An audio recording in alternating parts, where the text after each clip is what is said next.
Une veuve avait 2 filles, qui s'appelaient toutes 2 Marie. Mais la première était jolie et travailleuse. La seconde vilaine et paresseuse. Pourtant, elle préférait la paresseuse, car la première n'était que sa belle-fille et devait faire tout le travail de la maison. La pauvre petite, tous les jours, était obligée d'aller s'asseoir près de la fontaine dans la grande rue, et de filer si longtemps que le sang lui coulait des doigts.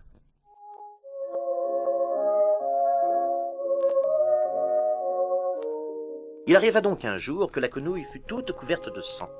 Elle se pencha sur la fontaine et voulut la laver, mais elle lui échappa des mains et tomba. La jeune fille se mit à pleurer, courut chez sa belle-mère et lui raconta l'accident. Sa belle-mère la gronda très fort, se montra impitoyable et lui dit « Puisque tu as laissé tomber ta quenouille, tu iras la chercher. » La jeune fille retourna donc à la fontaine, ne sachant que faire. Et dans son chagrin, elle sauta dans l'eau pour aller rechercher sa quenouille. Elle perdit conscience, et lorsqu'elle s'éveilla et revint à elle était étendue sur une belle prairie pleine de fleurs, et le soleil brillait.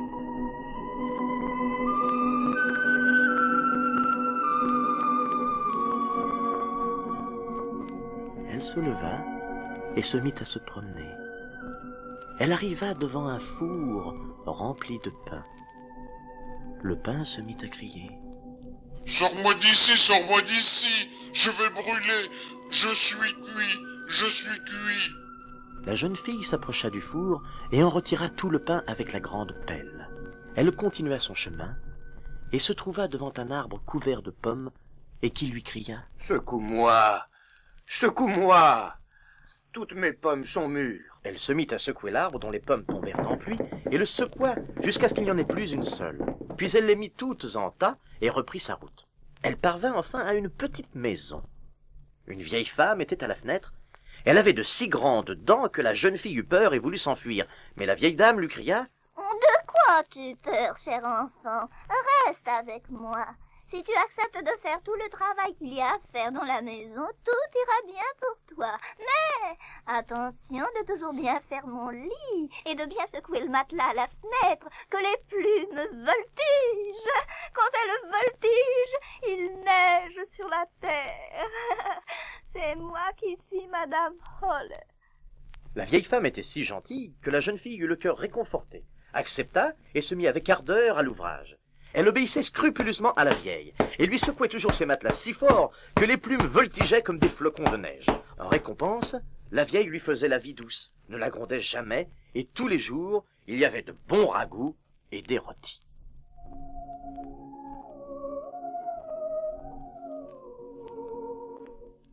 Elle était depuis un certain temps chez Madame Hall quand elle commença à se sentir triste sans savoir exactement pourquoi.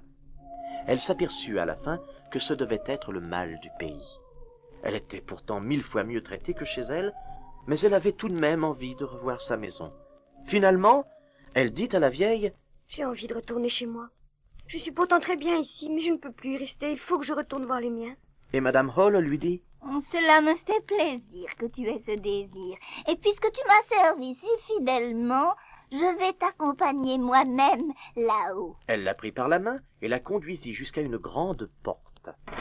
La porte s'ouvrit, et lorsque la jeune fille la franchit, une pluie d'or se mit à tomber sur elle et resta accrochée à ses vêtements, si bien qu'elle en fut entièrement recouverte.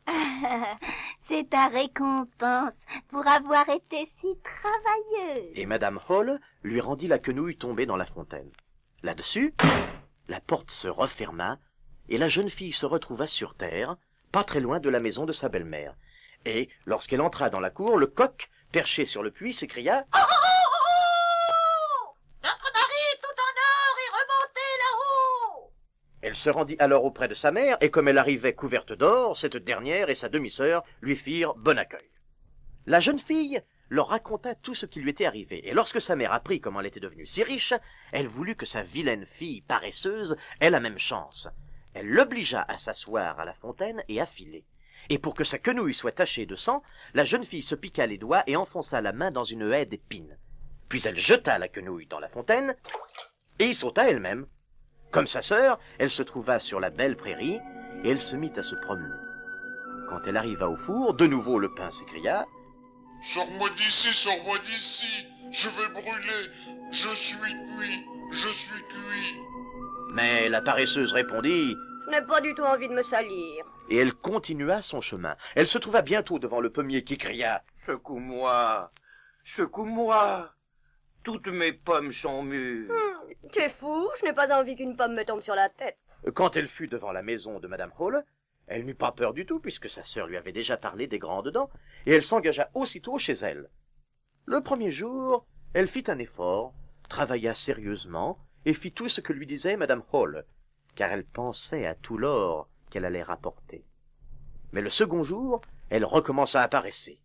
Le troisième jour, ce fut encore pis. Ensuite, elle ne voulait même plus se lever.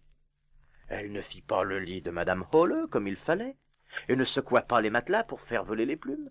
Madame Hall en eut bientôt assez et la congédia. La paresseuse se réjouit et se dit Et maintenant, à moi la pluie d'or. Madame Hall la conduisit jusqu'à la grande porte. Mais, au moment où elle la franchit, au lieu d'une pluie d'or, elle reçut un grand baquet de goudron. Voici la récompense de tes services. Et Madame Hall referma la porte. La paresseuse rentra chez elle, couverte de goudron, et en la voyant, le coq perché sur le puits s'écria Oh, Marie du goudron et remontez là-haut. et elle ne put jamais se nettoyer, et resta couverte de goudron toute sa vie.